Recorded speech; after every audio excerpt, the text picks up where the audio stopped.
Un autre épisode du podcast Briller en soi et ensemble. Aujourd'hui, je reçois Jennifer Petrella, qui est extraordinaire à la tête de Mentorat Québec. Elle parle de culture mentorale et ce n'est pas juste avec les entrepreneurs, c'est pas juste avec certaines personnes que l'on pense dans nos organisations, c'est avec tout le monde, avec les employés et dans des domaines différents, même dans les usines, avec les machines, que ce soit au niveau financier, que ce soit au niveau technologique, enfin, il y a du mentorat partout. J'ai hâte que vous l'écoutiez et regardez quand vous allez l'écouter, vous allez pouvoir réaliser que vous soyez mentor ou mentoré, ou que vous soyez ni l'un ni l'autre, il y a quelque chose d'unique à l'intérieur, c'est de trouver une connexion, de pouvoir aider, contribuer, s'écouter et redonner à la société. Et pour moi, c'est ça la clé. Donc, je vous laisse avec Jennifer Petrella. Quel bonheur de te recevoir, Jennifer, ce matin. Vraiment un plaisir. Le plaisir est tout pour moi, Sarah. Merci beaucoup pour l'invitation. Avec plaisir. Écoute, on s'est rencontrés cet été dans un jardin. J'étais pieds nus, en simplicité. C'est extraordinaire des moments comme ça qui touchent, de pouvoir connecter de cœur à cœur simplement. Et je suis tellement ravie de te recevoir à ce podcast Briller en soi et ensemble et qu'on partage ces prochaines minutes ensemble. Excellent. Alors, tu es directrice générale de Mentorat Québec. Est-ce que, avant de parler de Mentorat Québec et des prochaines actions et de tout ce qui s'en vient, est-ce qu'il y a eu un moment ou des moments charnières, charniers dans notre vie, des points de bascule qui fait que là, tu as dit, OK, le mentorat, pour moi, c'est quelque chose qui est important. Est-ce que tu en as eu besoin? Comment ça s'est passé, cet appel-là? En fait, c'est drôle à raconter, Zara, mais pour moi, le déclic du mentorat est un peu différent dans le sens où souvent on se fait mentorer, puis cela a un effet transformateur sur nous, puis là, on poigne, ça poigne, on a envie de continuer, on a envie de redonner, on a envie de continuer à être mentoré. Dans mon cas, j'étais appelée à être mentor. Et c'était d'observer la transformation que ce simple accompagnement faisait dans la vie de quelqu'un d'autre qui m'a bouleversée serait pas le mot, mais m'a tellement touchée profondément que je me suis dit, il faut aller plus loin. Fait que ça a été, et cette transformation-là, parce qu'en tant que mentor, souvent les gens pensent que c'est dans un sens seulement. J'aimerais t'entendre là-dessus parce que je suis mentor aujourd'hui chez VPW. J'ai eu plein de mentors, mais sans appeler des mentors autour absolument. de moi. Ça, on pourra en reparler de cette dimension-là. Qu'est-ce que ça apporte, selon toi, d'être mentor? Oui. Donc, je pense que ça dépend beaucoup de l'approche qu'on prend en tant que mentor. Donc, à Mentorat Québec, on encourage beaucoup un mentorat dans un point de vue de empowerment de la personne mentorée.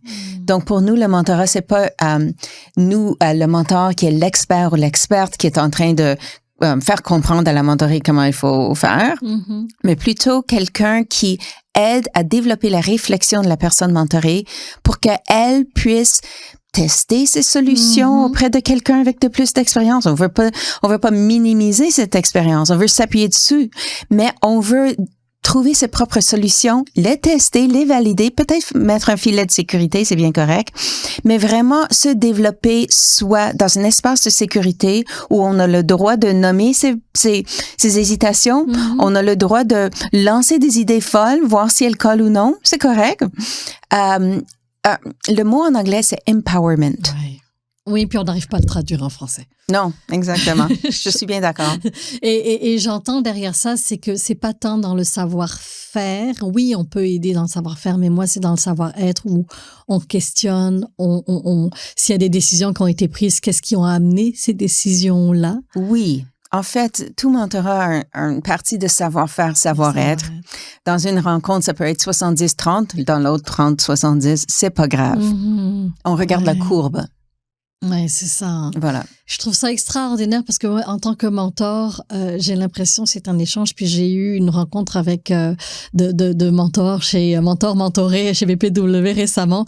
Et puis j'ai donné une petite conférence. Mais au-delà de ça, c'est de voir à quel point ma mentorée qui était là, je l'adore, mais on s'aime d'un amour tellement on se connaissait pas et on s'est trouvé dans j'ai la chair de poule juste en te parlant, tu sais, c'est juste magnifique. Comment justement on choisit d'investir en tant que mentor? On va commencer par ça parce qu'après il y a la partie mentorée que j'aimerais qu'on regarde. Comment on choisit et quand est-ce qu'on sait qu'on est prêt? Oui. Donc, quand est-ce qu'on sait qu'on est prêt? Parfois, ça dépend beaucoup. Encore une fois, on revient à la personnalité de la personne mentor, parce que c'est une relation humaine dans le fond. On n'est pas formé pour. Donc, c'est pas comme si on suivait une formation, puis là, on a diplômé, puis là, on a l'approbation d'un tiers pour dire, là, je suis prête à être mentor. Donc, il y a des formations pour mentor. Bien sûr que si on veut être quelqu'un si on veut respecter ses propres critères de standards de qualité et tout ça, on va s'informer avant d'accompagner quelqu'un. On veut pas faire du tort. C'est comme les médecins. En premier lieu, ne faites pas de tort. Mais comment savoir qu'on est prêt? En fait, les critères pour être mentor sont assez simples. Est-ce qu'on a une expérience à transmettre? Et est-ce qu'on a le goût d'aider quelqu'un? Okay. Maintenant, il y a la dose d'humilité qui vient parfois empêcher les personnes de se mettre devant parce que ils ont peur, les personnes ont peur, ils ont peur de dire la mauvaise chose, de donner le mauvais conseil. C'est une drôle de combinaison d'humilité et d'orgueil, parce qu'on veut pas non plus faire c'est le juste équilibre. On veut pas faire d'erreur, mais aussi, il faut aussi, j'encourage les personnes d'accepter la possibilité de ne pas toujours dire la meilleure chose, mais si on vient dans une approche d'humilité, une approche humble où, écoutez, moi j'ai mon expérience, à prendre ou à laisser, à chercher ailleurs si ça vous dit rien, à me challenger aussi. Donc là, on vient non seulement à amener son expérience concrète, tangible, mais aussi apprendre à la personne en face de nous qu'elle a le droit de nous remettre en question, qu'elle a le droit de se consulter avant de dire oui. Ouais. Voilà, donc... J'entends co-responsabilité. Co-responsabilité. Ouais. Pour revenir à la question originale, comment savoir qu'on est prêt? Si on rassemble ces éléments-là, on a le droit d'essayer. J'aime ça. Est-ce que tu as la sensation que ça répond aussi à un besoin de sens? Il y a de plus en plus de gens qui perdent le sens ou qui disent, bon, mais mon travail, c'est un travail, puis je m'ennuie. Est-ce que ce serait une autre manière aussi de dire, bon, oui, mon travail, je décide de rester là parce que c'est confortable, mais je pourrais m'impliquer ailleurs où j'ai des papillons, où je peux me nourrir, où je peux me ressourcer? Oui, en fait, les motivations des mentors typiquement varient un peu selon là où les personnes sont dans leur carrière. Donc, à mi-carrière, on retrouve souvent le désir chez les mentors de développer leur leadership. Okay? Par leadership, j'entends une influence hors une relation hiérarchique ou une relation de pouvoir ou de gestion, par exemple, de gestionnaire. Chez les personnes qui sont en fin de parcours, c'est beaucoup cet aspect-là de générativité. On a maîtrisé son art, son métier, le côté technique, ça va bien. Maintenant, on veut faire valoir son expérience et donner au prochain. Je trouve ça extraordinaire. As-tu des exemples de mentors qui t'ont remonté une information puis dire ça a été extraordinaire? Ou des défis aussi? Donc moi j'ai tellement de mentors dans ma vie, j'en fais, bon, écoute, Mentorat Québec, c'est quand même, on a ça dans le sang. Pour le moment, je n'ai pas un seul mentor. J'ai une petite banque de mentors et je vais prendre rendez-vous avec eux, un d'entre eux, selon mes besoins. J'en ai peut-être 5-6. Il y en a qui sont plus vieux que moi, qui ont beaucoup plus d'expérience. Donc, l'exemple que tu viens de citer. Il y en a d'autres qui sont plus jeunes et moi, je veux leurs idées. Je veux plus te challenger sur peut-être mes idées fixes. Et je vais aller chez eux selon mon besoin, selon mon sens. Je trouve ça extraordinaire parce que ça prend une sacrée vulnérabilité et être courageuse déjà d'être mentor et mentoré, mais d'oser, comme tu as dit, de me faire challenger. Parce que c'est pas tout le monde, on pourrait être mentoré et puis dire bon c'est bien beau mais bon non, c'est pas vrai, je l'essayerai pas, je le ferai pas. Ça prend quoi pour pouvoir être ouvert à ça? Oui, donc en fait, c'est une question fondamentale. Ça prend une relation de confiance, dans le fond. Donc, dans mon cas, j'ai assez vécu d'expérience mentorale que j'ai confiance maintenant. Si j'avais 25 ans, peut-être que je l'aurais pas. Donc, c'est pourquoi quand on fait la formation des mentorés et des mentorés, on aborde très précisément et de façon explicite la relation de confiance. On encourage des moments simplement d'échange. L'être humain, il a un côté un peu animal où ça prend un certain temps d'apprivoisement. Ouais. On peut pas juste s'ouvrir à quelqu'un sans les connaître, sans établir un sentiment de sécurité. Donc, pour certains, ça s'établit tout de suite. Pour d'autres, ça prend 3-4 rencontres. Mais on va essayer d'enseigner ou d'encourager les mentors à penser des façons où ils peuvent encourager un climat de sécurité. Par exemple, on va leur proposer parfois de partager leur échec aussi bien que leur réussite. Et puis pour les mentorés, on les encourage d'être vulnérables. On leur donne des balises. Donc, une relation mentorale, il y a toujours des règles de confidentialité, ce qui se dit reste ici, ce genre de choses. Mais quand même, ça prend parfois quelque chose de plus, un petit acte de courage de la part des mentorés. C'est à essayer. C'est à essayer, et puis effectivement, c'est surtout d'être prêt à se livrer et à dire ce dont on a besoin et demander ce dont on a besoin aussi, parce que parfois on a un mentor et je réalise que on n'a pas pris le temps en tant que mentoré de mettre sur papier, ok, mes besoins ils sont où? Donc, et ça rend même le jumelage, je suppose, même le jumelage devient plus difficile parce que là, c'est bon, ok, à qui? Donc, c'est que la collecte de données et la personne, ben, elle est pas encore certaine de c'est quoi qu'elle va Absolument. chercher. Et je te dirais, la raison pour laquelle je suis même pas rentrée personnellement dans un processus officiel, c'est parce que j'ai l'impression que ça bouge beaucoup. Et tant que c'est pas saisi et ça, pour moi, ça sert à rien. Je sais que je vais perdre mon temps et puis je vais faire perdre le temps de l'autre. Donc, ça m'aide. Donc, en parlant avec les gens, je commence à avoir une idée beaucoup plus claire et ça va m'aider dans les prochaines. Donc, ouais, ça va être important. C'est effectivement important, tout à fait. C'est quelque chose. On a souvent des demandes de la part des entreprises. On dit, on a un programme de mentorat, les personnes s'inscrivent, mais après, ils vont pas vers l'autre. Ouais. Dans ce cas-là, on fait des ateliers d'idéation d'objectifs, quoi. Et puis, c'est très populaire parce que c'est juste entre les mentorés. Elles n'ont pas à se déclarer devant leur mentor. C'est vraiment un atelier où il y a un moment où tout le monde sort son crayon ou son clavier. Et puis, on regarde les compétences possibles. On leur demande de faire une échelle d'évaluation. Et puis là où c'est peut-être pas un 10, lesquels des 3, mettons, souhaitons améliorer.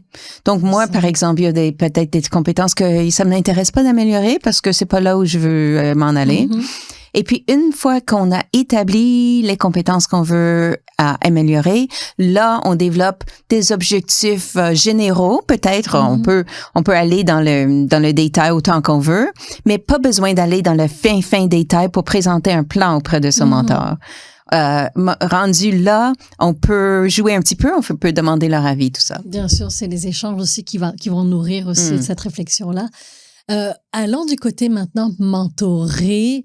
Est-ce qu'on a commencé, on va vers ça. En fait, c'est qui les mentorés? Parce que, tu sais, il y a des entrepreneurs, c'est qui? Oui, donc on a des mentorés entrepreneurs, on a des mentorés employés, on a des mentorés étudiants, on a des mentorés profs, on a des mentorés sur le plancher de l'usine, on a des mentorés dans les bureaux administratifs. Je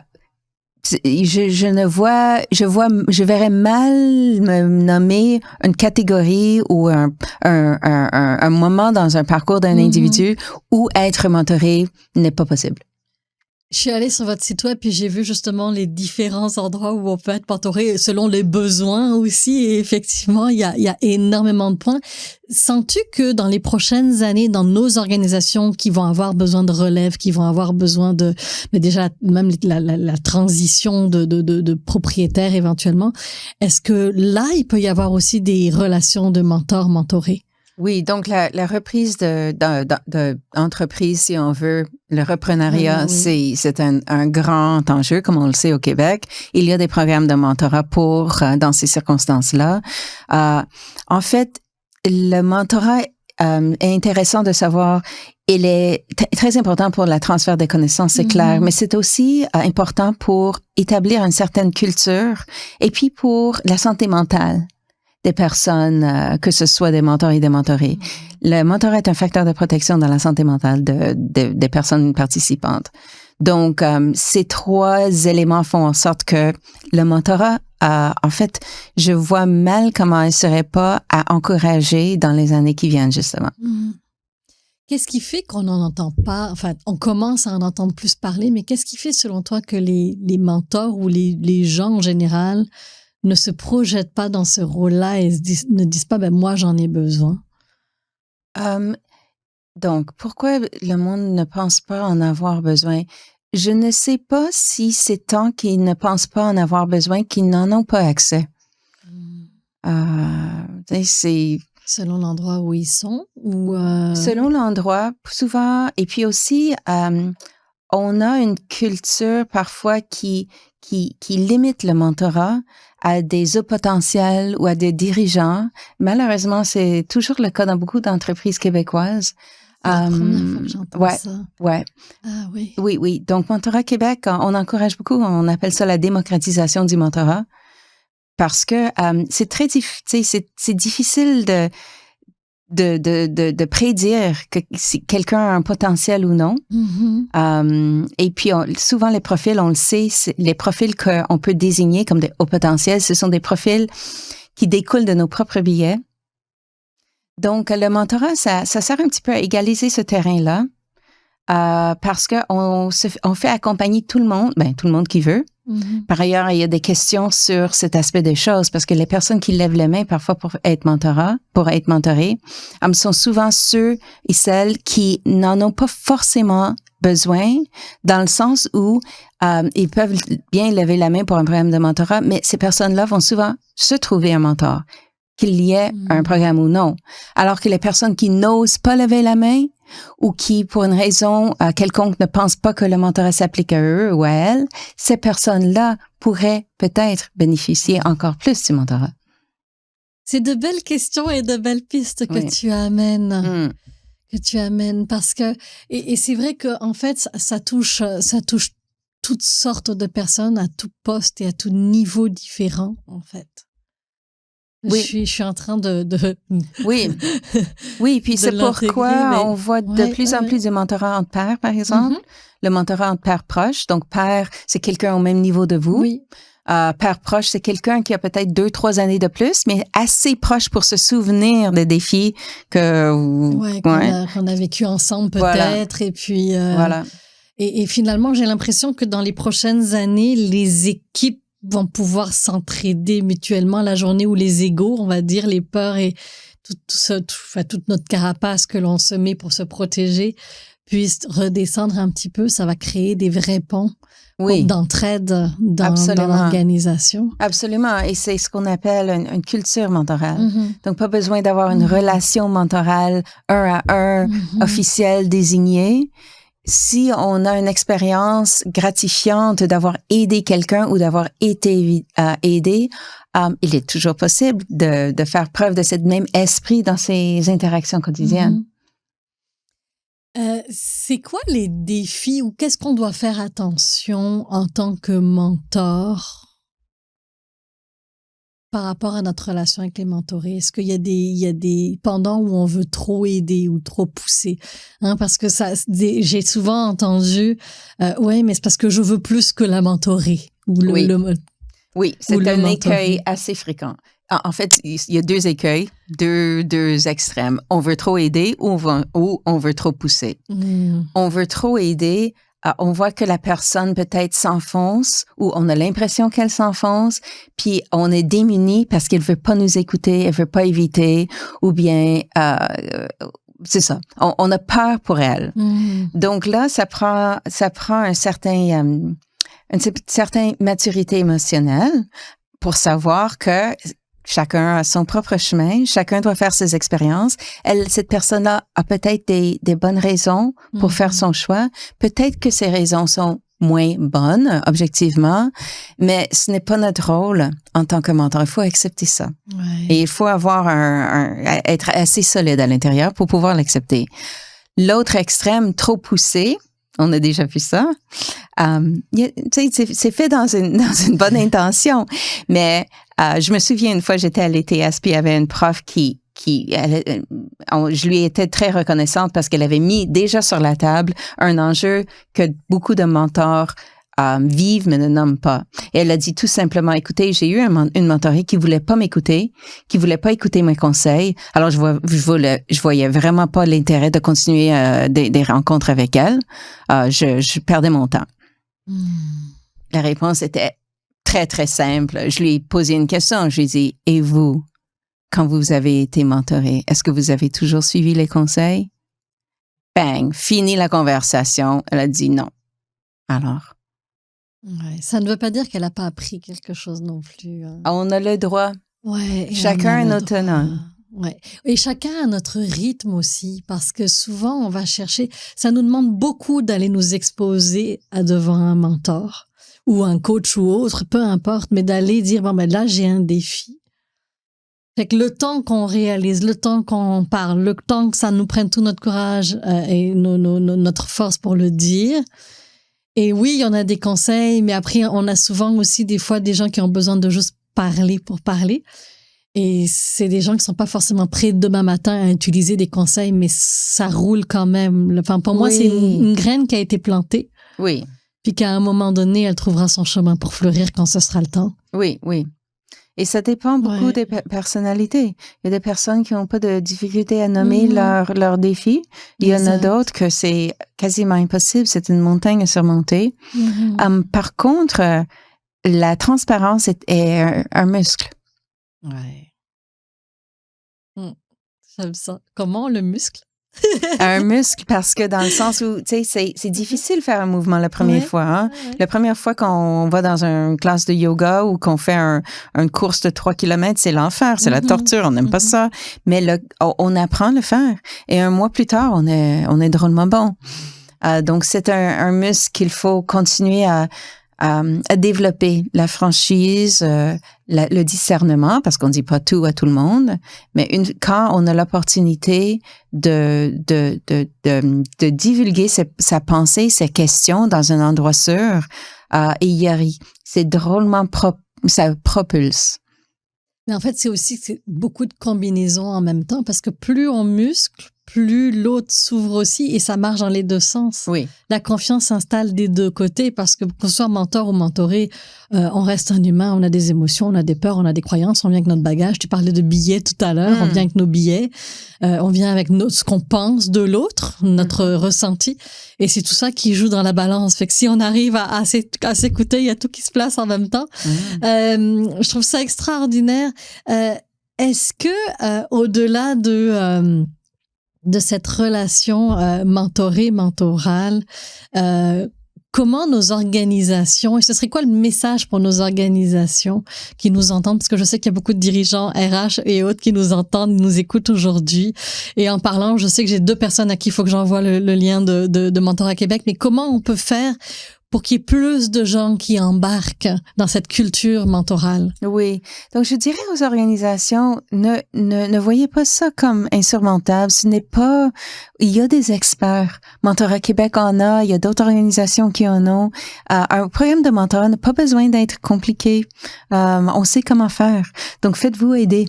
Mentorat Québec a tout genre d'outils pour ceux qui veulent faire self-service, pour jusqu'à ceux qui veulent le faire qu'on le fasse en impartition, et d'autres choses au milieu. Donc, vraiment, allez-y et faites évaluer vos programmes, parce qu'après 1 an ou 2, vous allez voir des résultats.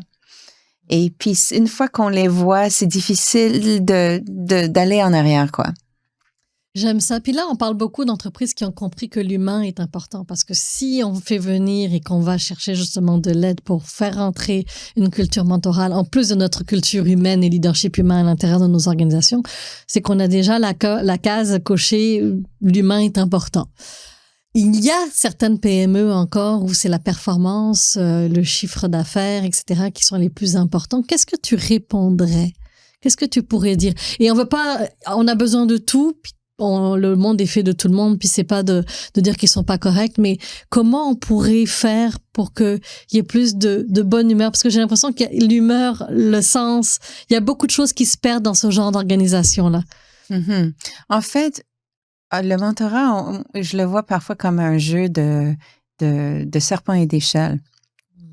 On peut prendre le long chemin, hein, mais si on a un mentor pour nous montrer comment faire, et puis si on a un mentor avec qui on peut exprimer ses doutes, ses hésitations, tout ça, et évacuer toute l'énergie qui va dans l'hésitation. Mm-hmm. Donc, on ressort avec des effectifs qui sont plus performants, plus énergisés, plus clairs dans leur tête, où ils s'en vont, comment ils y arrivent. Et donc, le reste suit. Oui. J'avais une question, elle m'a échappé. C'est pas grave, c'est pas grave. As-tu la sensation que c'est plus les femmes ou les hommes qui vont dans une relation mentorée? On voit les deux. Ça dépend vraiment du secteur. Ouais. On a beaucoup d'organisations qui sont à prédominance masculine, qui ont des problèmes de mentorat, des femmes aussi. Ouais. Peu importe. Oui, non. OK, mais c'est bon à savoir parce que des fois, on va parler d'humain, puis les gens vont me dire, mais Zara, ta formation sur la confiance en soi, est-ce qu'elle marche avec les hommes? Je dis, j'ai déjà eu des hommes qui ont adoré la formation. Oui. C'est l'imposteur, c'est pas juste les femmes, là. Oui, non. Non, mais les hommes ont tellement pas le droit de nommer des choses comme ça. Mais après, c'est aussi des fois, les attentes, parce qu'on veut qu'ils nomment, mais en même temps, quand ils le nomment, la femme a besoin de se reposer sur l'homme.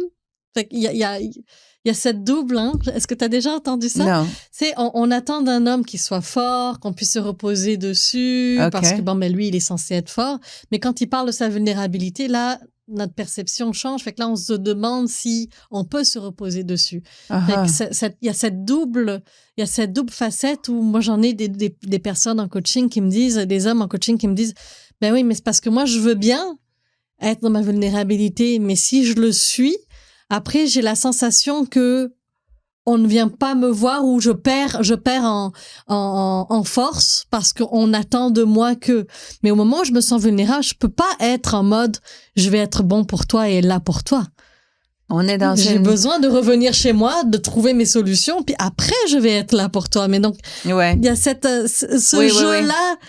D'énergie, j'ai envie de te dire, et d'émotion, de laisser le temps à l'homme de dire, là, je vis un moment de vulnérabilité. C'est pas le temps de venir avec, j'ai une question pour toi, puis laisse-moi vivre le moment comme toi, tu l'as vécu il y a 2 minutes et 50.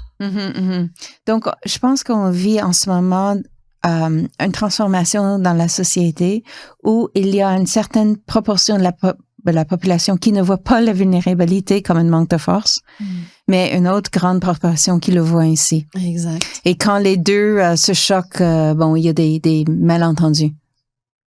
C'est d'en parler encore. On revient à la communication. On revient à la communication. C'est quoi les grands défis que tu vois dans la société québécoise? Et on va parler de mentorat, mais des organisations dans les prochaines années. En fait, c'est une question intéressante. On lit à tous les jours quels sont les grands défis et on lit souvent sur l'intelligence artificielle. Un jour, on lit que l'intelligence artificielle va supprimer 30% des postes et le lendemain, on lit que en fait, il va changer 30%, mais que les entreprises n'ont pas l'intention de laisser partir ces personnes-là, qui vont simplement les réoutiller. Après, on lit sur l'efficacité de l'intelligence artificielle. Après, on lit que, selon une étude que j'ai lue dernièrement, les personnes qui utilisent, ils ont fait une étude auprès des personnes qui utilisaient l'intelligence artificielle et pas à un niveau très basique, mais un niveau assez compétent pour nos critères d'aujourd'hui. Quelle impression ils ont de gagner en temps versus combien de temps ils ont réellement gagné. Et puis les deux sont aux antipodes. Donc ils avaient l'impression de gagner 200% en temps alors qu'ils ont perdu 20%.